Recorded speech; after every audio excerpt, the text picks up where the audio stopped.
the other stuff and the redo of the audience participation bit. Let me explain why gender-neutral bathrooms are bullshit. It's not for the reason you think I'm about to rant. Because again, I'm not a fundamentalist Christian anymore. So, here's why. A, all fucking bathrooms should be gender-neutral. We're there to piss. Why the fuck do we need to segregate pissing rights? So, some people will say, yeah, but people have specifically said this about that gender-neutral bathrooms. Yeah, but then, like, perverts will, and I'm like, okay, do you not think perverts piss? Do you not think that these dangerous people you're worried about are already in bathrooms at some point? Are you under the impression that by segregating where people are allowed to piss, you have in some way prevented the rash of public bathroom sexual assaults that would otherwise be collapsing our society? Technically, it'd be safer too, because they have both there. Yeah. It's just. Yeah. In the Netherlands, so it's this weird thing where North America sexualizes all nudity, and because you have your pants off in a bathroom, in order to piss or shit, the North American assumption is that it is sexual, and if other people are allowed, there's the assumption that if men are in the same room as women, or women are in the same room as men, where butts are exposed, waves of lust will overcome them, and just like, I'm like, okay, you're aware that gay dudes exist, right?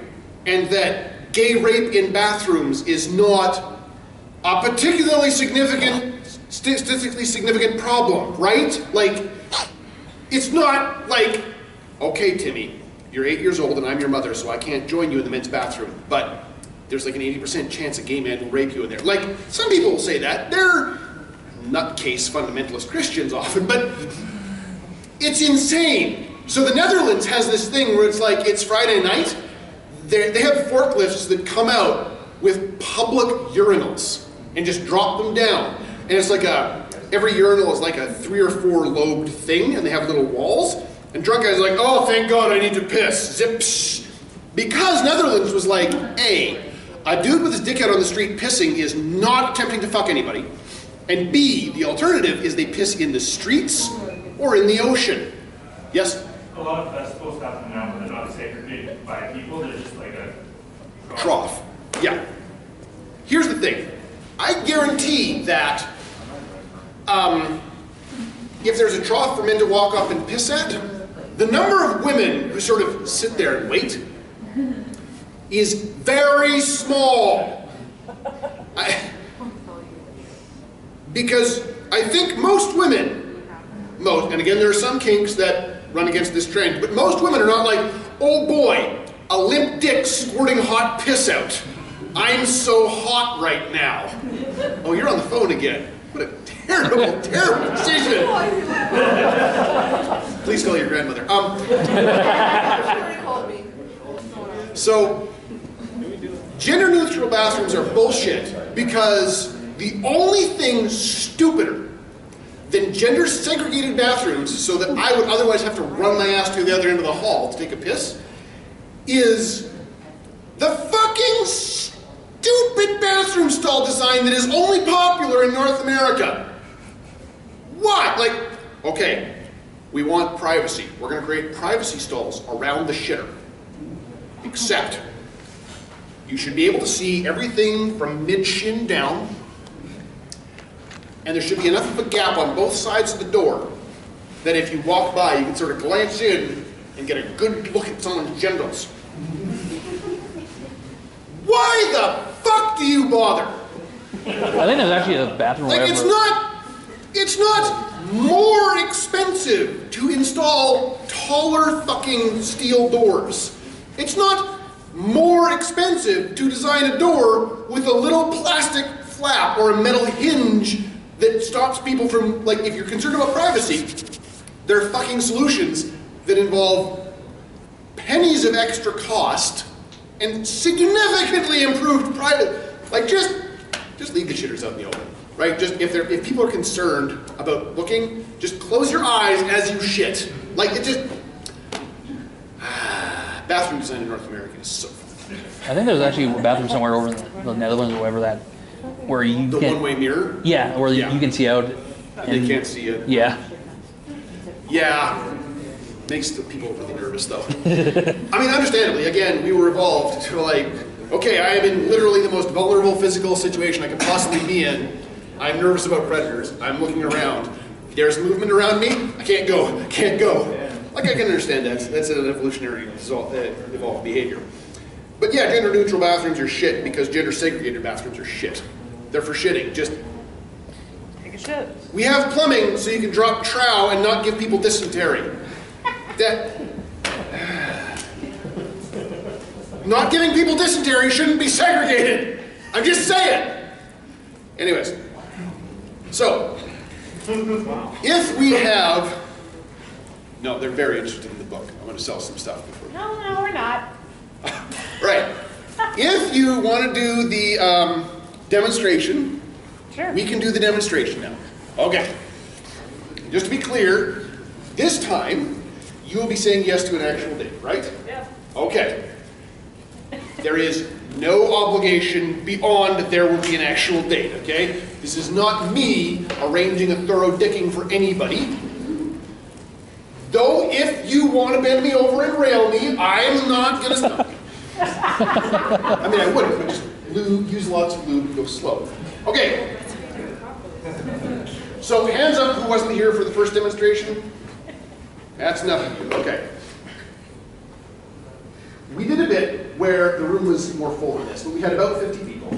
And those who were available to date anybody put their hands up, and then we sort of had them drop their hands if, okay, what about only have your hands up if you want dudes? Okay, keep your hands up if you're interested in dudes that are 40 next month. That are atheists, have a cat, don't smoke, don't want kids.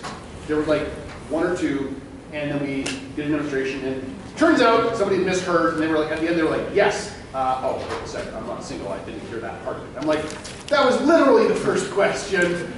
Okay, so we have another person who, just making sure all of those are totally okay. Yep. Okay, good. First, we're going to demonstrate what non-verbal signals to fuck off. Let's say that we're at the Otafest rave, or at a club where it is a social event and people are expecting to, it's a social dating thing, right? Okay. I walk into the club, everyone checks the door as they see the light come in. So there are a lot of faces turned my way, including, let's say, hers. And I'm assuming you identify as female? Yeah. Okay. I'm just totally for it. You present fairly readily as female, so that was my assumption. I'm not Jordan Peterson. Jordan Peterson has some great points about psychology. He's good at psychology. He knows shit about theology and philosophy, but speaks with as much authority in his tone, and it doesn't go well. Anyways, so I'm not Jordan Peterson, so her. I walk in the room, I glance around the room, and there might be eye contact. I am not going to boom, hey, there's eye contact. Because, again, direct eye contact, Normal. sustained, is threatening.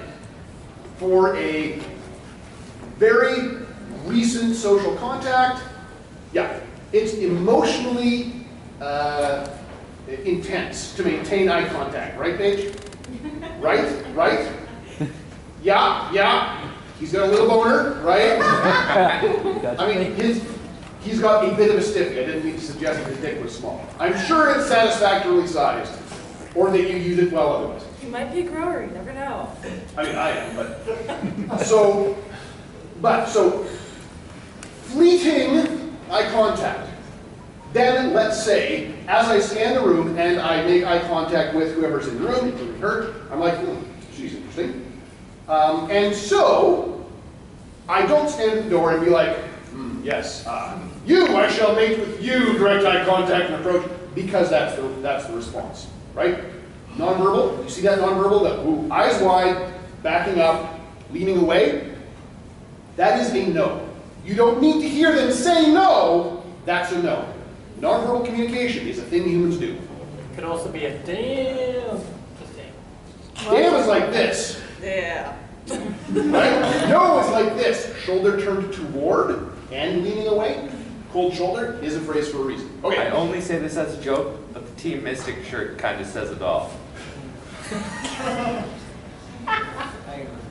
How often have you gotten laid this month? I've been wearing This Team is Mystic why. shirts. Okay. So, I do not then respond by turning directly towards her and making a beeline, because that is also direct and threatening in that situation.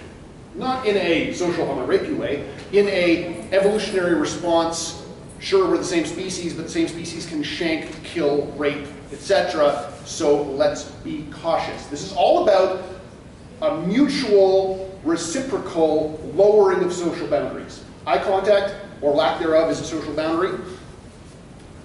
Casual eye contact has been made. It could have been accidental.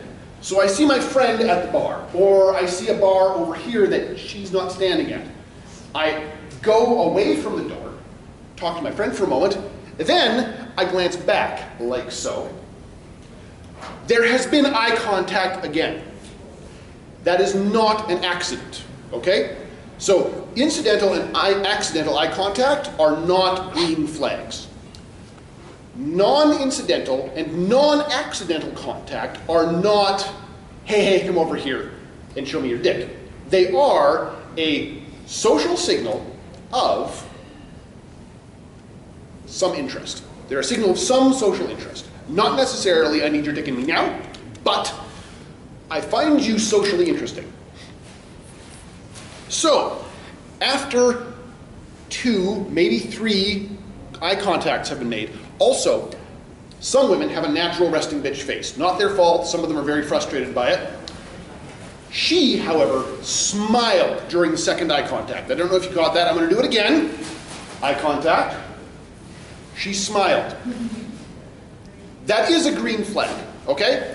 Now some women smile when they're nervous. Steph, the president, when she talks, she'll go, ha ha ha. That is her carefully not murdering anyone when she makes that noise, okay? But the smile is generally a green flag. Its absence is not a red flag, but the smile is generally a green flag.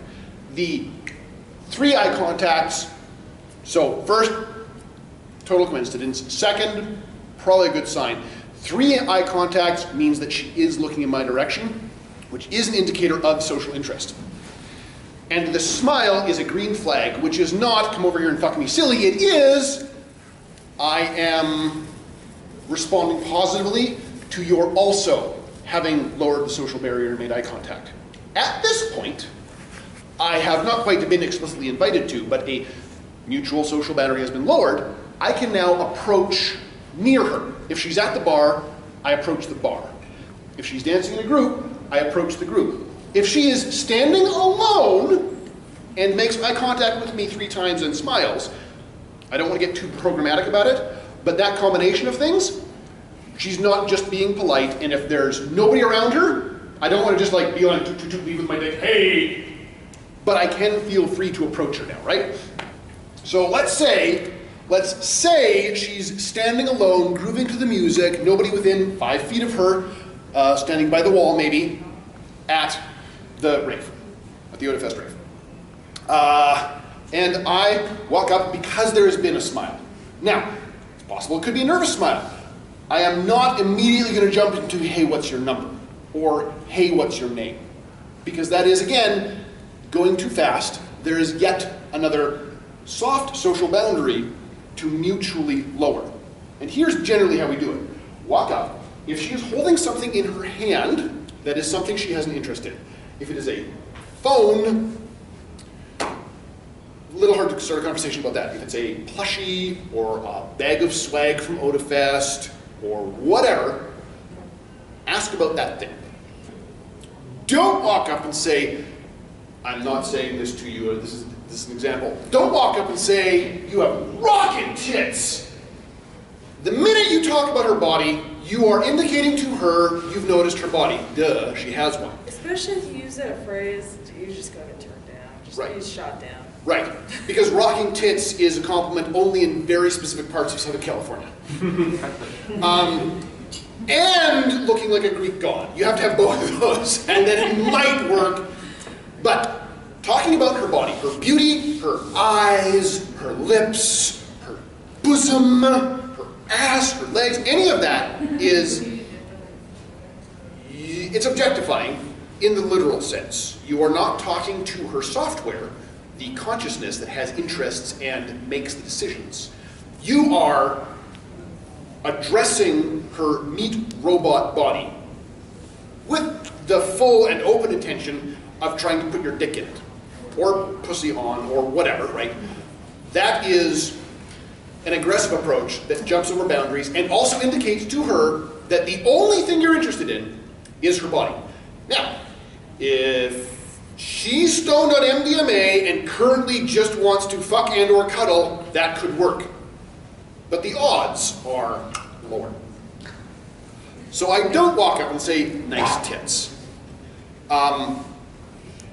If we are in a singles night, and clearly if we're in a social event where it's meet up and fuck, then you have gorgeous eyes, let's make pillow talk. That could be a line. In a specific situation where everybody's there to fuck, yes. At a rave, not so much. So try to talk about what she's got in her hands. She doesn't have anything in her hands, check out her feet, because shoes are an accessory that women care about often more than men. Women pick out specifically and don't often get complimented on. Am I right? Yeah. Dudes do not usually walk up and be like, your shoes are amazing, let's talk about them. Men generally put on whatever, like men have 3 pairs of shoes, women have 30 pairs of shoes. Girls do that. We What? compliment each other's shoes. Yeah. We don't need you for that. Yeah, no, you don't need me to compliment on the shoes, but complimenting on the shoes is something that she cares about. I'm stereotyping here, but as a woman, she is statistically much more likely to care about her shoes than I care about mine.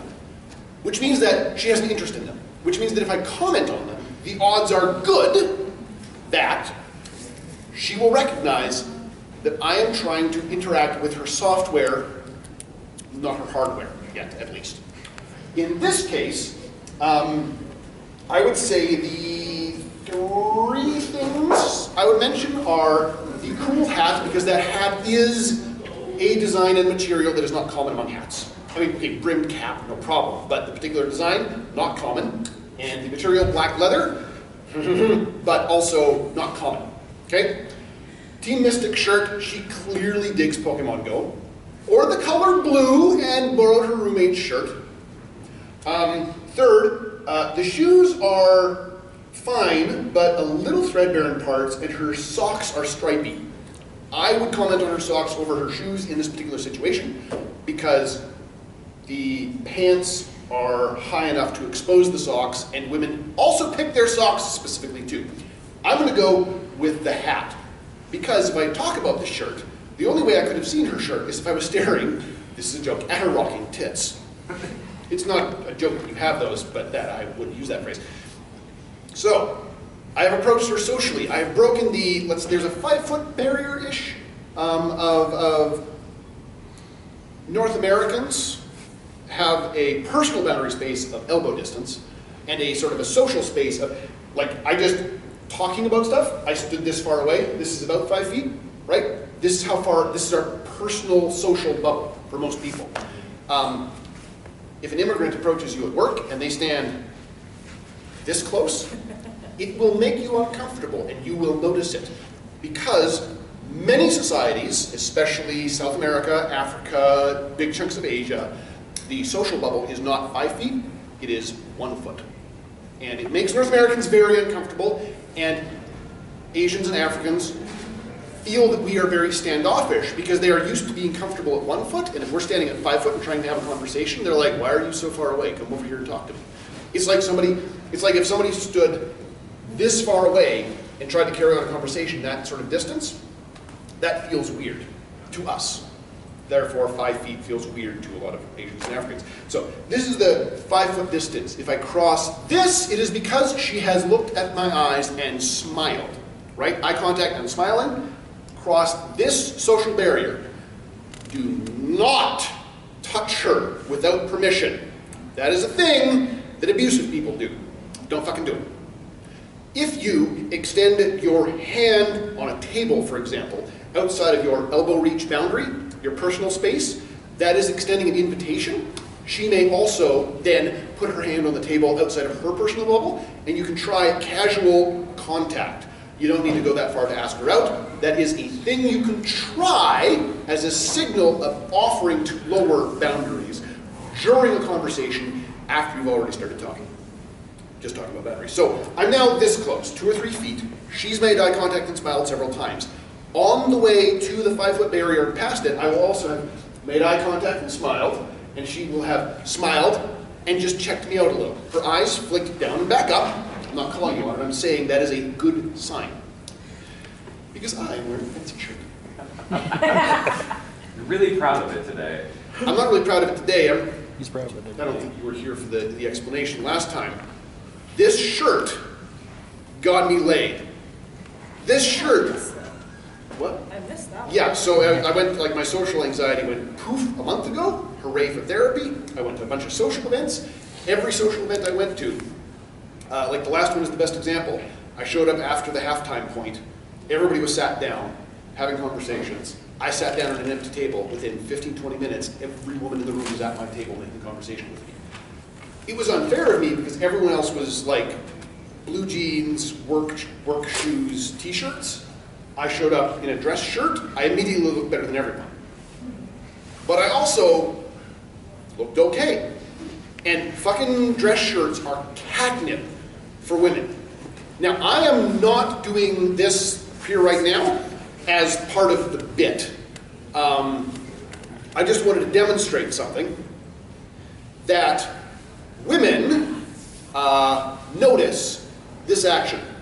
Every Reddit thread of women, what does it for you? Within the top 3, usually the top 1, the response is men in suits or men in dress shirts. It is the male equivalent of lingerie.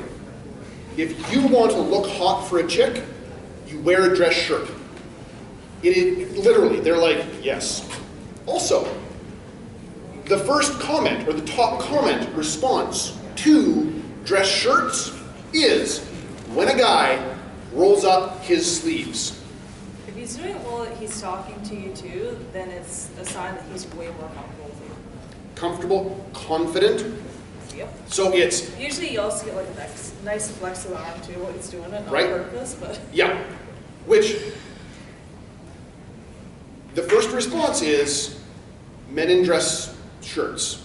Second best response to that, the top response to that is when they roll up their sleeves. Top response to that is just the word in italics, sploosh. Every fucking time, right? So dudes, if you're going out on the prowl, wear this, you look stylish and confident and not homeless.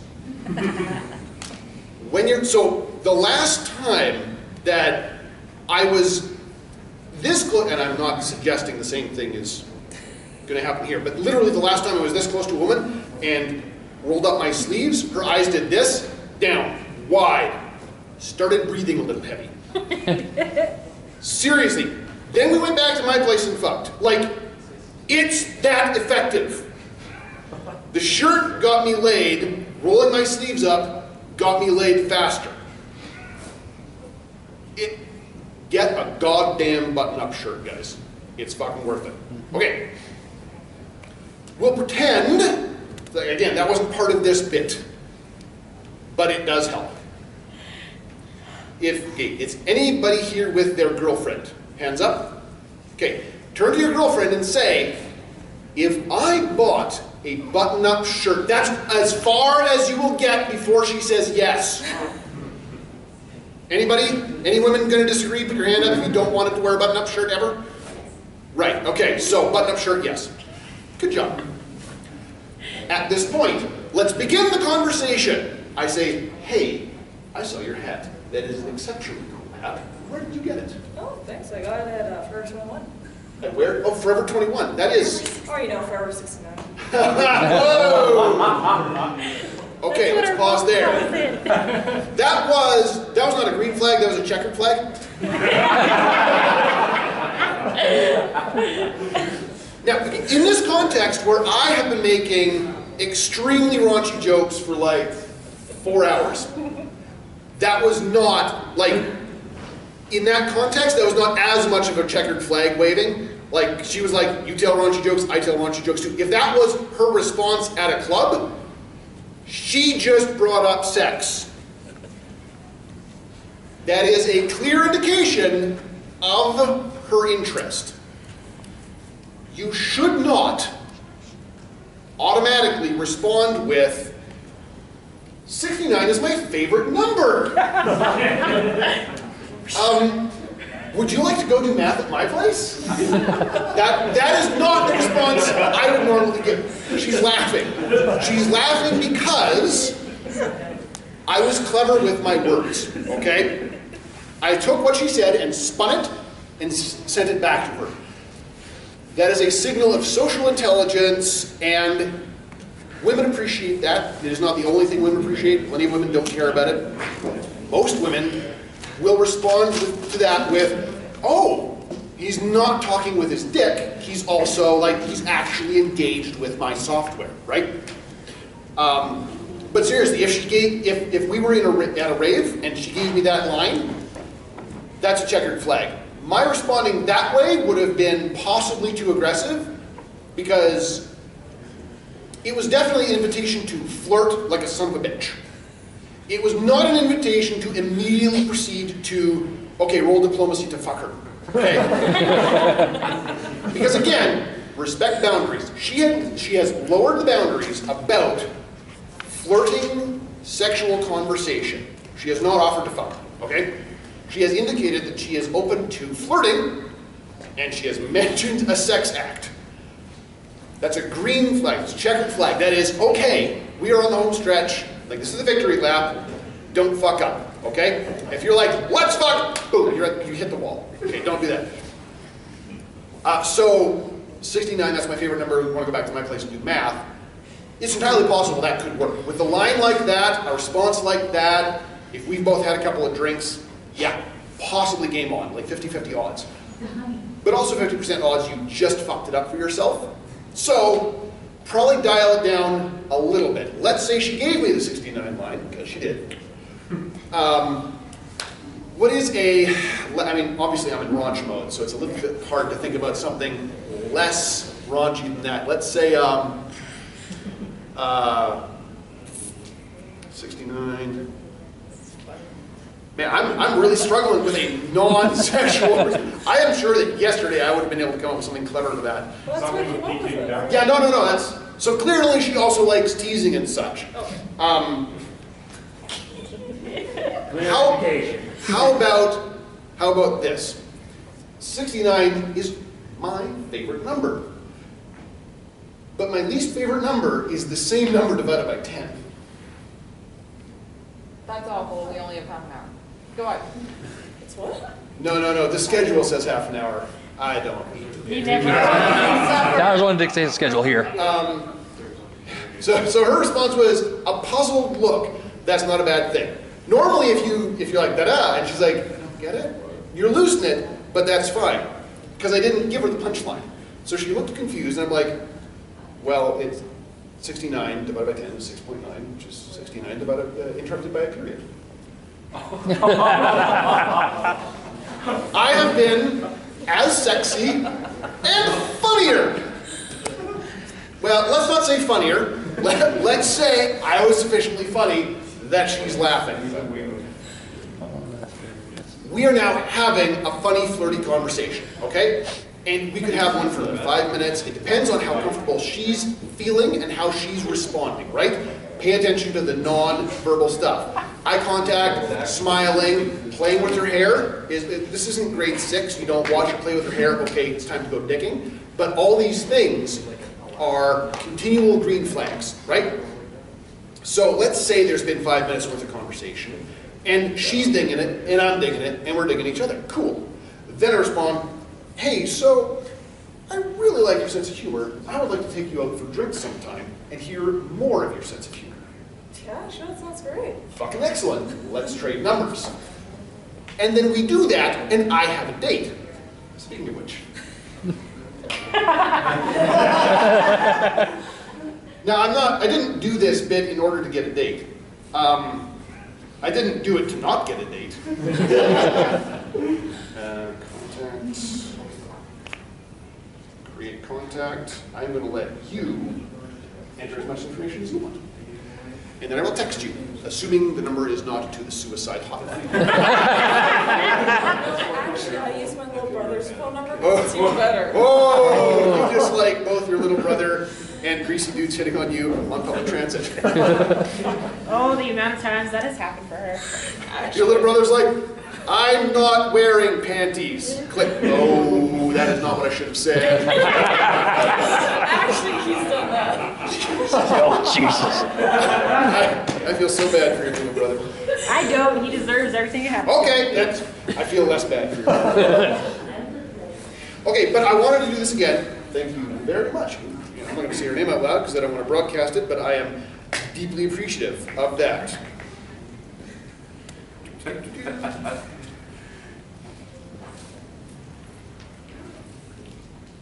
And I'm going to add a smiley face because I'm hip and young. It was a smiley face, not A == D. Tilde, eggplant, web. Okay, thank you very much. You may return to your seats if you choose. Thank you very much. And yeah, I will hit you up later for the